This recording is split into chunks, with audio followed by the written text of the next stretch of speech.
بسم الله الرحمن الرحيم. الحمد لله رب العالمين والعاقبة للمتقين والصلاة والسلام على أشرف الأنبياء والمرسلين ومن تبعهم بإحسان وإيمان إلى يوم الدين وبعد.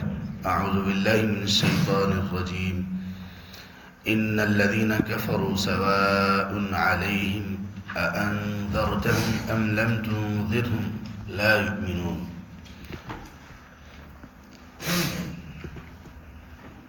گزشتہ آیات میں آیت 5 تک اللہ تبارک و تعالیٰ نے متقین، ان کے اوصاف اور ان کا دنیا اور آخرت میں انجام ذکر کیا۔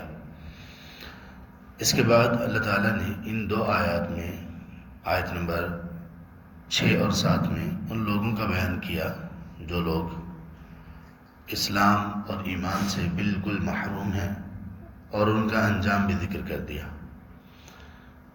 قرآن کریم کو اللہ تعالیٰ نے آیات متشابہات اور اسی طرح ایک دوسرا نام دیا گیا ہے کہ بار بار پڑھی جانے والی آیات، مثانی کا نام بھی دیا گیا۔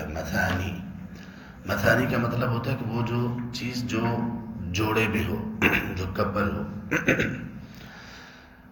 یہ نام اس لیے قرآن کریم کو دیے گئے کیونکہ اللہ تعالیٰ ہمیشہ قرآن میں یہ اسلوب ہمارے سامنے رکھتے ہیں کہ اشیاء کو، لوگوں کو کپل میں بیان کرتے ہیں، جوڑے میں بیان کرتے ہیں، ایمان والے اور وہ لوگ جو ایمان سے خالی ہیں۔ جہاں پر جنت کا ذکر ہے ساتھ ہی جہنم کا ذکر ہے، خیر کا ذکر ہے ساتھ ہی شر سے بھی ڈرا دیا گیا، روک دیا گیا اور آگاہ کر دیا گیا۔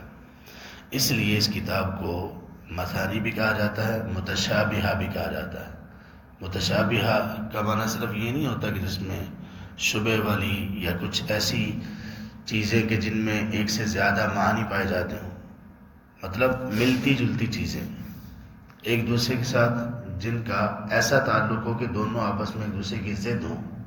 یہ بھی ایک تعلق ہے نا، ایسا تعلق کہ دونوں ایک دوسرے کی ضد ہوں۔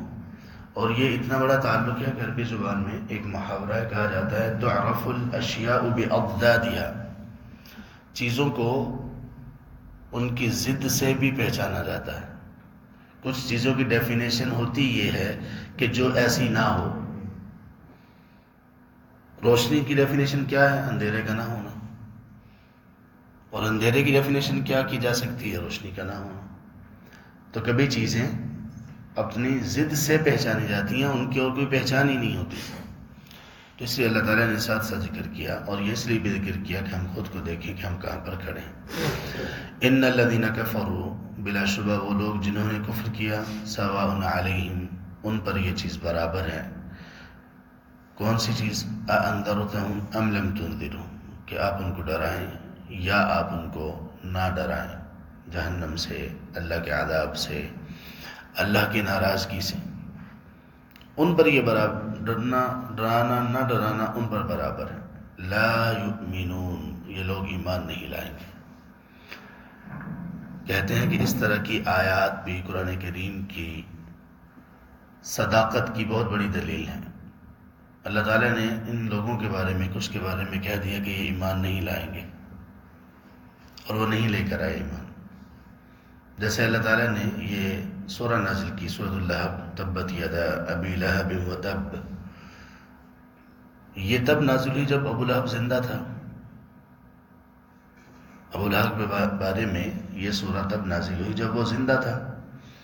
اس کا اور اس کی بیوی کا انجام جہنم ذکر کیا گیا۔ کتنا اچھا موقع تھا ابو لہب کے پاس کہ وہ کہتا بھائی لو میں تو مسلمان ہو گیا ہوں، یہ آیت غلط ثابت ہو گئی، سورہ کی حقانیت ختم ہو گئی ہے۔ سورہ تو یہ کہہ رہی ہے کہ انجام میرا جہنم ہوگا، میری بیوی بھی جہنم میں جائے گی، تو میں اور میری بیوی اسلام قبول کرتے ہیں، لیکن وہ نہیں کر سکے۔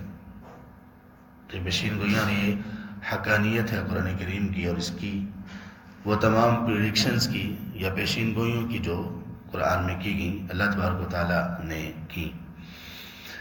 اس آیت میں ایک اور بات پر غور کیجئے کہ اللہ تعالیٰ نے اپنے رسول سے یہ کہا کہ اے رسول، ان کے لیے یہ برابر ہے کہ آپ ان کو ڈرائیں یا نہ ڈرائیں۔ سواء علیہم، یہ نہیں کہا سواء علیکم، اے پیغمبر آپ پر یہ چیز برابر ہے کہ آپ ڈرائیں یا نہ ڈرائیں۔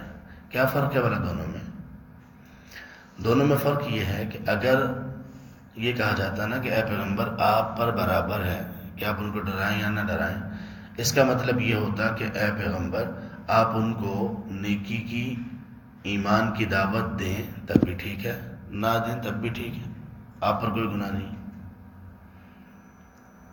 لیکن سواء علیہم جب کہا گیا جو کہ موجود ہے، اس کا مطلب یہ ہے کہ اے پیغمبر آپ کی ذمہ داری ہے کہ آپ دعوت دیتے رہیں گے، آپ ڈراتے رہیں گے، آپ ایمان ان کے سامنے پیش کرتے رہیں گے، لیکن یہ ان پر برابر ہے کہ وہ آپ کی دعوت سن کر آپ ایمان کی دعوت دیں یا نہ دیں، وہ ایمان لانے کی نہیں ہے۔ گویا ایک داعی پر، ایک مسلمان پر لازم ہے کہ وہ ہر صورت میں لوگوں کو اللہ کی طرف بلاتا رہے۔ کوئی مانتا ہے یا نہیں مانتا یہ اس کا اپنا فعل ہے، کسی کو ہدایت نصیب ہوتی ہے نہیں ہوتی یہ اللہ کے ہاتھ میں ہے۔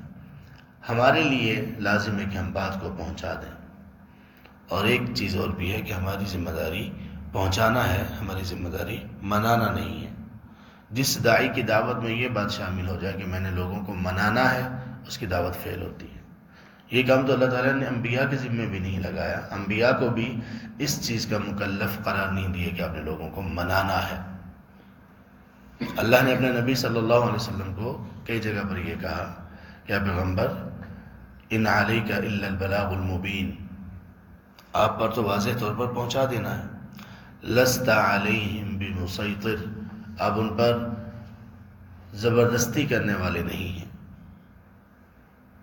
آپ کا کام ہے پہنچا دینا، آگے پھر آپ کی ذمہ داری پوری ہوگی اور آگے اللہ تبارک و تعالیٰ کے پاس ہدایت ہے۔ ختم اللہ علی قلوبہم، اللہ تعالیٰ نے ان کے دلوں پر مہر کر دی، وعلی سمعہم، اور ان کی سماعتوں پر بھی مہر کر دی، وعلی ابصارہم غشاوہ، اور ان کی آنکھوں پر پردہ ہے، وَلَهُمْ عَذَابٌ عَظِيمٌ، اور ان کے لیے دردناک عذاب ہے۔ اس آیت میں اللہ تعالیٰ نے وہ سبب ذکر کیا جو پچھلی آیت میں ایک نتیجہ بیان کیا تھا، اس کا سبب ذکر کیا۔ پچھلی آیت میں نتیجہ یہ تھا، پیشین گوئی یہ تھی، فیصلہ یہ تھا، لا یؤمنون، وہ ایمان نہیں لائیں گے۔ ایمان کیوں نہیں لائیں گے؟ سبب کیا ہے؟ سبب یہ ہے کہ ان کے دلوں پر مہر ہے۔ یہ دلوں پر مہر کیا ہوتی ہے؟ ہم لوگوں نے تو اس مہر کو اتنا آسان بنایا ہوا ہے کہ ایک جماعت دوسری جماعت کے بارے میں، ایک قسم کے لوگ دوسرے کے بارے میں کہتے ہیں کہ ان کے دلوں پر مہر ہے۔ سب نے ایک دوسرے کے دلوں پر مہر لگائی ہوئی ہے، تقریباً تمام لوگوں نے ایک دوسرے کے دلوں پر مہر لگائی ہوئی ہے، مسلمانوں نے۔ یہ بڑی خطرناک بات ہے، اس حد تک چلے جانا بڑی خطرناک بات ہے۔ اسلام کا ایک دائرہ ہے، اس میں لوگ شامل ہیں، اس میں لوگوں کی غلطیاں ہیں، کوتاہیاں ہیں، چھوٹی بھی ہیں بڑی بھی ہیں، لیکن ان پر ابھی بھی اسلام کا لفظ صادق آتا ہے، اسلام ابھی بھی وہ مسلمان ہیں۔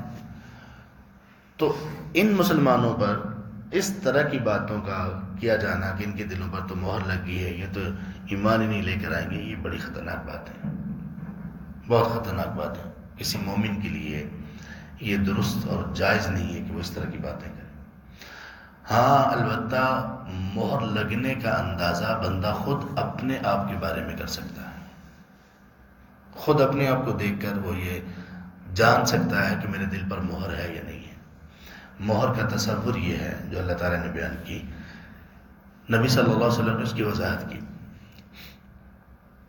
کہا کہ اذا اذنب العبد، جب بندہ گناہ کرتا ہے، نکتت علی قلبہ نکتۃ سوداء، اس کے دل پر ایک سیاہ نقطہ ڈال دیا جاتا ہے، ڈاٹ، جب بندہ گناہ کرتا ہے۔ اگر تو وہ توبہ کر لے تو اس نقطے کو، اس سیاہی کو صاف کر دیا جاتا ہے، دل شفاف ہو جاتا ہے۔ اگر توبہ نہ کرے تو وہ نقطہ باقی رہتا ہے، پھر دوسرا گناہ کرتا ہے، ایک اور نقطہ لگا دیا جاتا ہے، ایک اور ڈاٹ لگا دیا جاتا ہے، وہ توبہ نہیں کرتا اور یہ ڈاٹس بڑھتے رہتے ہیں یہاں تک کہ دل سیاہ ہو جاتا ہے۔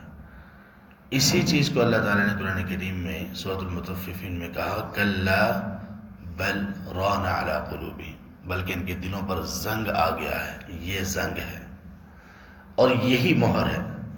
جب بندہ گناہوں میں اس قدر ڈوب جائے، دل سیاہ ہو جائے، آپ اس بندہ مسلم پر پورا قرآن پڑھ دیں، ساری احادیث پڑھ دیں، آپ اچھے سے اچھے شخص کو، اچھے سے اچھے داعی واعظ اور بڑے سے بڑے عالم کو وہ کہیں کہ وہ اس کو نصیحت کرے، اس پر اثر نہیں ہوگا، اس لیے کہ دل اتنا سیاہ ہو چکے ہیں. اس بات کا اندازہ بندہ خود سے لگا سکتا ہے.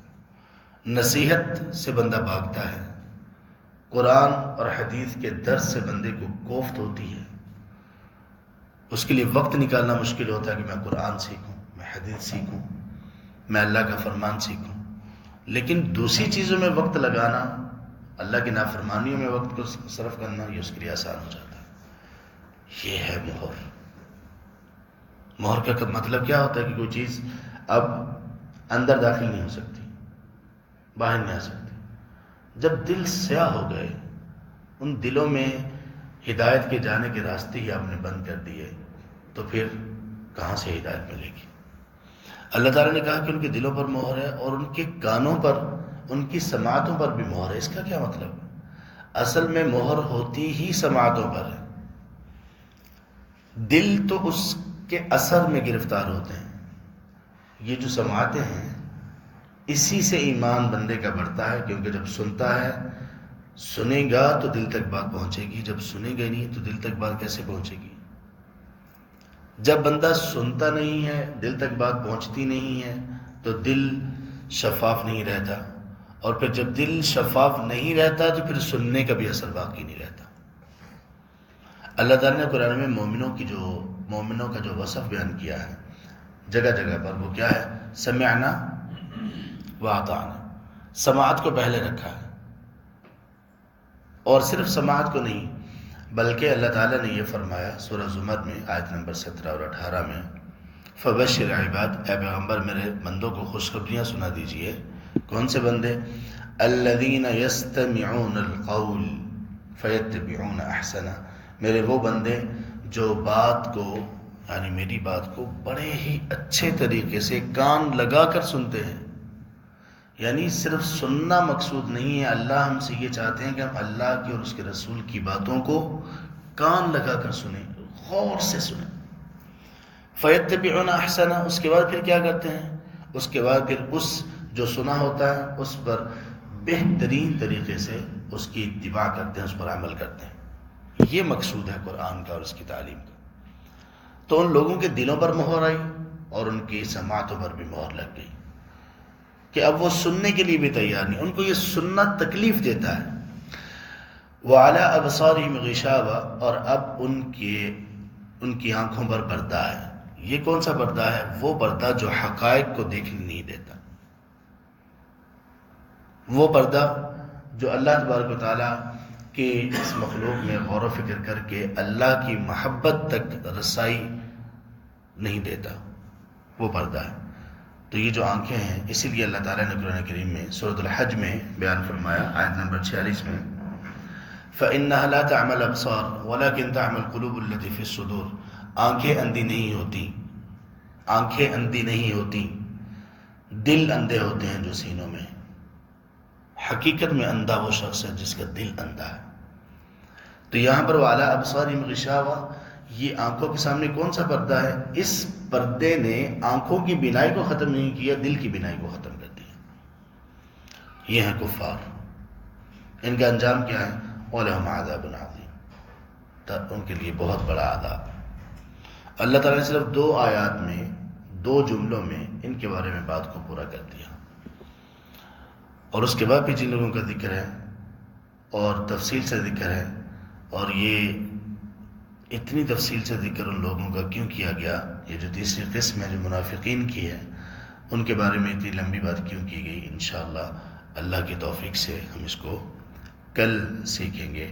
اللہ ہمیں قرآن کے ساتھ، قرآن پر ایمان کے ساتھ اور قرآن پر عمل کے ساتھ سلامت رکھیں.